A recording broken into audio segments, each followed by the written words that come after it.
तेच आमची तत्व आहे, तीच आमची प्रथा आहे, तीच आमची परंपरा आहे. लोकशाही पद्धतीने आम्ही काम करतो आणि संविधान वाचवण्याचा दृढ निर्णय घेऊनच आपण राजकारण. शहरामधलं हे मला असं वाटतं, कारण का मागचं वर्ष हे पूर्ण आचारसंहितेमध्ये गेलं आणि म्हणून आता कामं आपण सुरू करतोय.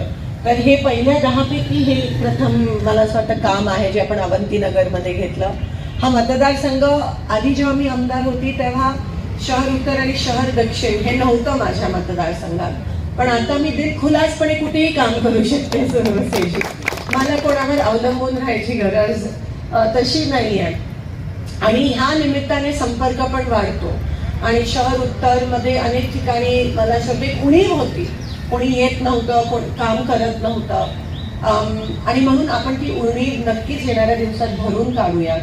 अजून पण कुठे कुठे काही असेल तर नक्की सांगा, मी आपल्या सेवेसाठी हजर आहे. तेच आमची तत्व आहे, तीच आमची प्रथा आहे, तीच आमची परंपरा आहे. लोकशाही पद्धतीने आम्ही काम करतो आणि संविधान वाचवण्याचा दृढ निर्णय घेऊनच आपण राजकारणात आलो. आज खूप कमी लोक आहेत जे लोकशाही वाचवण्याचं काम करत आहेत किंवा संविधान वाचवण्याचं काम करत आहेत. लोकशाही म्हणजे तुमच्याकडून घेतलेली ताकद तुम्हाला परत देणं, हीच लोकशाही आहे. आणि ती मागच्या 5-10 वर्षात कुठेतरी ढासळते का काय, हा प्रश्न निर्माण होतो.